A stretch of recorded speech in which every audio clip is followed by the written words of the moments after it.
Okay. Hello everyone. आता आपण जे आहे की न्यूयॉर्क फॉरेक्स फोरकास्ट करणार आहे. आणि न्यूयॉर्क फॉरेक्स फोरकास्ट वरती आपण बघणार आहे की मार्केटची डायरेक्शन आता काय असेल आणि कोणत्या डायरेक्शनला आपण ट्रेड केला पाहिजे आणि त्याच्यानंतर आपण ट्रेड प्लॅन कसं करू आपण त्याच्यावरती थोडंसं डिस्कस करू. मार्केटच्या एक इम्पॉर्टंट लेवल्स वगैरे आपण बघू की त्याच्या अकॉर्डिंग आपण ट्रेड वगैरे प्लॅन करायला आपल्याला इझी जाईल. ओके. तर न्यूयॉर्क फॉरेक्स फोरकास्टच्या अकॉर्डिंग तर बघितलं तर आपण 5-5:30 नंतर तर आपल्या सेटअपवरती येतोच.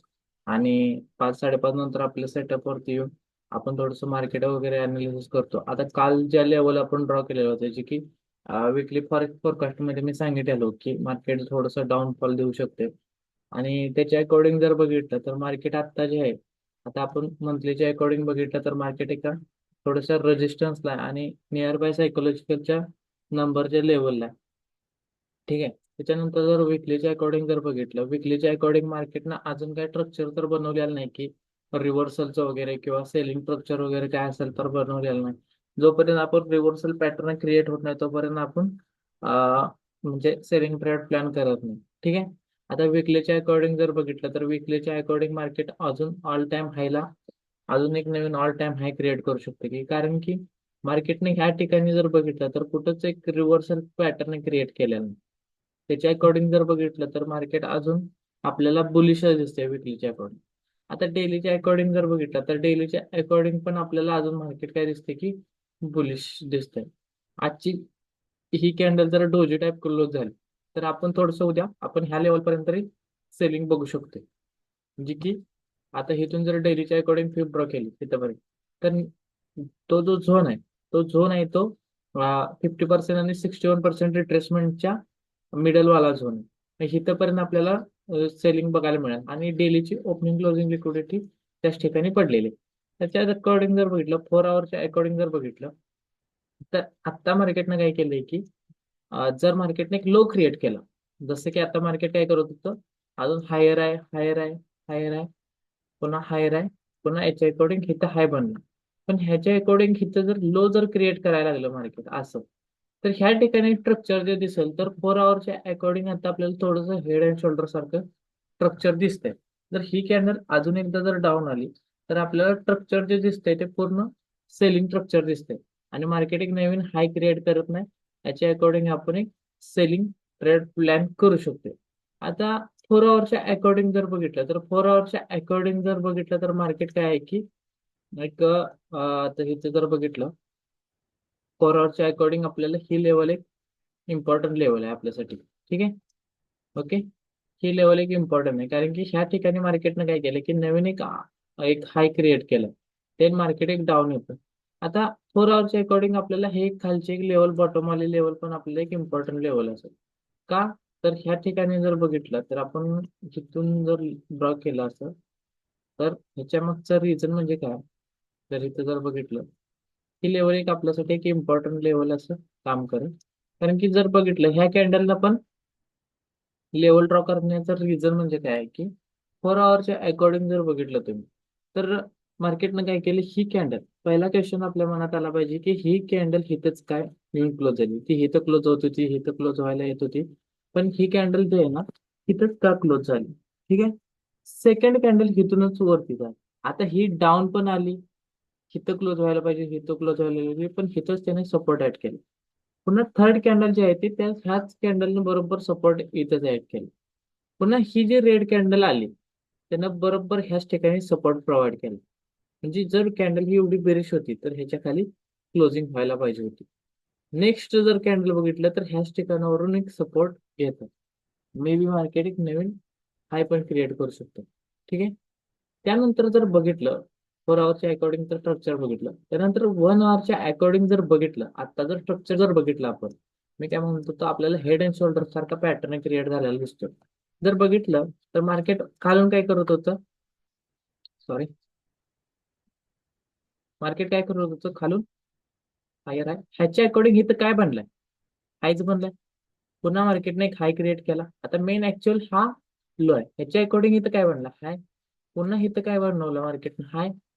आता मार्केटनं हा लो ब्रेक केला, लो ब्रेक करून खाली कॅन्डल क्लोजिंग दिली. देन मार्केटनं काय करते आता नवीन एक लो क्रिएट करू शकते. आता हा लो आपण कन्फर्म कसा कन्सिडर करू शकतो? लो जर बघितला तर लो आपण ह्या ठिकाणी फिब ड्रॉ करू शकतो. जे फिबोनाची जे रिट्रेसमेंट आहे मार्केट इथपर्यंत आपण ड्रॉ करू शकतोय. आता आपल्याला लोअर लोचं कन्फर्मेशन मिळेल. आता ट्रेंड कंटिन्युएशनची लिक्विडिटी पण मार्केटने घेतल्या. ठीक आहे, ट्रेंड कंटिन्युएशनची लिक्विडिटी पण घेतल्या मार्केटनं. प्लस आता जर बघितलं तर ह्या ठिकाणी आपण ट्रेड प्लॅन कसा करू शकतो याच्यावरती जर आपण फोकस करू. आता इथून जर बघितलं 31 आवरच्या अकॉर्डिंग जर बघितलं तर फिफ्थ 61% रिट्रेसमेंट झाले मार्केट. 61% रिट्रेसमेंट करून मार्केट ही कॅन्डल ह्या लेवलला ब्रेक करू शकत नाही. सेकंड कॅन्डल चालू झाली तर 1 आवरची सेकंड कॅन्डल पण ही लेवलला मे बी ब्रेक करणार नाही. आता ही कॅन्डल रनिंग आहे. जर ह्याच्या खालीच जर क्लोजिंग व्हायला लागली तर आपल्याला कन्फर्म होईल की ह्याच्या अकॉर्डिंग इथं लो कन्फर्म झाला विथ फिब रिट्रेसमेंट. त्याच्यानंतर जी आहे गोष्ट, आता ही डोजी कॅन्डल क्लोज झाली 30 मिनिटला. इथं पण बनलं पण ह्या ठिकाणी कन्फर्मेशन काय नव्हतं. ह्या ठिकाणी कन्फर्मेशन नव्हतं आणि आपण जे ट्रेड प्लॅन करतो तो 5 नंतर ट्रेड प्लॅन करतोय. ठीक आहे, 5 नंतर ट्रेड प्लॅन करतोय त्यामुळे आपण ह्या ठिकाणी ट्रॅप होणार नाही. जर ह्या ठिकाणी कोणी ट्रेड प्लॅन केला असेल तर 61% रिट्रेसमेंटला वर टॉप लॉस असतात. बरोबर मार्केटनं काय केलं, त्यांना मॅनिपुलेट केलं आणि बरोबर त्यांचे एस एल हिट केले. आता ह्या ठिकाणी डोजी कॅन्डल क्लोज झाली. त्यानंतर 15 मिनिटाच्या अकॉर्डिंग जर बघितलं तर 15 मिनिटाच्या अकॉर्डिंग जर बघितलं ही कॅन्डल बरोबर हॅमर क्लोज झाली.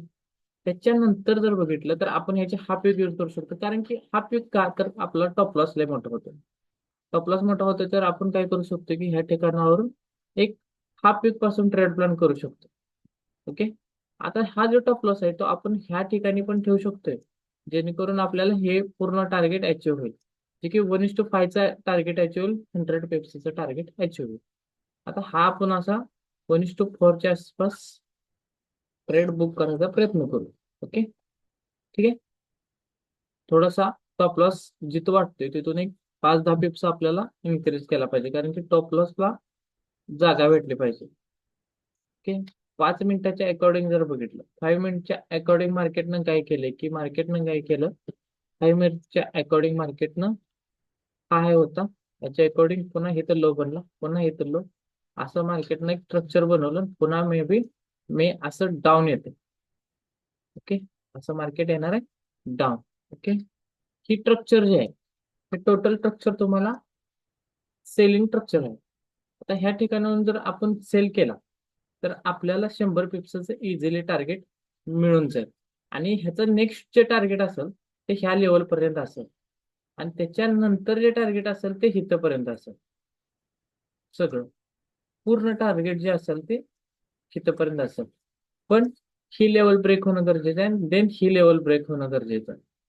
मग आपण इथून ट्रेड प्लॅन करू शकतो. आणि जी डेलीची फी आपण ड्रॉ केली त्याच्यावरती पण आपण लक्ष दिलं पाहिजे कारण की मार्केट काय करणार आहे, रिट्रेसमेंट.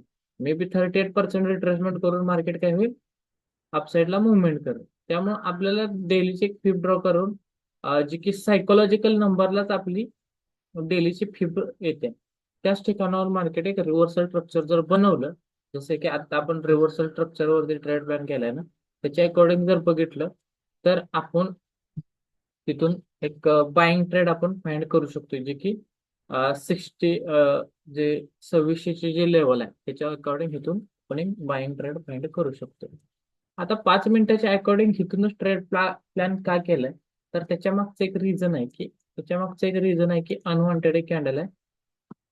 अनवॉन्टेड प्रॉपर ह्या ठिकाणावरून मार्केटनं काय केलंय, रिजेक्शन घेतलंय. बरोबर मार्केटनं तिथं डबल टॉप केलाय. डबल टॉप करून मार्केट एक रिव्हर्सल स्ट्रक्चर आपल्याला दिले आणि देन मार्केट येते डाऊन. ओके, हे कन्फर्मेशन होतं की ह्या ट्रेडच्या मागं जे की आपण ट्रेड प्लॅन करताना नुसतं एका कन्फर्मेशनवरती आपण ट्रेड प्लॅन करत नाही. त्या कन्फर्मेशननं आपण ट्रेड प्लॅन केलेला आहे. आता जर ज्याची ज्याची एंट्री जर कोणाची मिस झाली असेल तर तो काय करू शकतो की 5 मिनिटाच्या अकॉर्डिंग फिबोनाचीचे रिट्रेसमेंट यूज करून 6150 किंवा 61 रिट्रेसमेंटला डायरेक्ट ट्रेड सेलिंगचा घेऊ शकतो. ओके,